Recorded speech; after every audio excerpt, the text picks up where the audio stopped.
તો હિંમતનગરમાં મોડી રાત્રે શહેરેલા જે સાંબેલાધાર વરસાદે શહેરને જળબંબાકારની સ્થિતિમાં ધકેલ્યું છે, ત્યારે ખાસ કરીને અવની પાર્ક સોસાયટીમાં વરસાદી પાણી ઘૂસી જતા મોંઘીદાટ કારો પાણીમાં ગરકાવ થઈ ગઈ છે।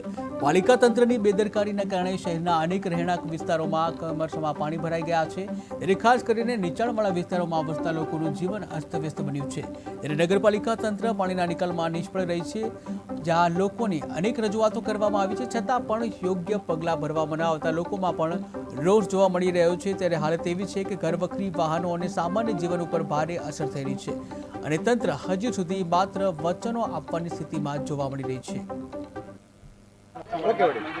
સવારે લગભગ 3 વાગ્યાથી વરસાદ ચાલુ છે અને 4:30 પછી જે પાછળ જોઈ શકો એ રીતે પાણીનો ભરાવો થઈ ગયો છે। પાણીના નિકાલ માટે કોઈ રસ્તો નથી, અંદર આવવા માટેના બી કોઈ રસ્તા રોડ એવા નથી કે અમે જેસીબી અથવા ક્રેન બોલાવીને બી એને સોલ્યુશન આપી શકીએ।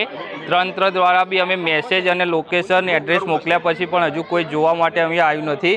અમારી સોસાયટીની 13 ગાડીઓ અત્યારે પાણીમાં ગરકાવ છે અને લગભગ 1.5 કરોડનું ગાડીઓનું નુકસાન છે। અમે તંત્રને એટલું પૂછી રહ્યા છીએ કે સવારના વિડીયો અને મેસેજ અમે મોકલ્યા છીએ, જાણ પહેલાં બી કરેલી છે, પણ હજુ સુધી કોઈ જોવા નથી આવ્યું। તો પ્લીઝ તમે લોકો આવો અને અહીંયા જુઓ કે ગટર લાઈન ના હોવાથી રસ્તાઓમાં કેવી તકલીફ પડે છે અને પાછળ જે પાણીનો ભરાવો થયો છે જવાની કોઈ જગ્યા ન હોવાથી અત્યારે અમારી સોસાયટીની 13 થી 15 ગાડીઓ પાણીમાં ડૂબી રહી છે। તો એના માટે તમે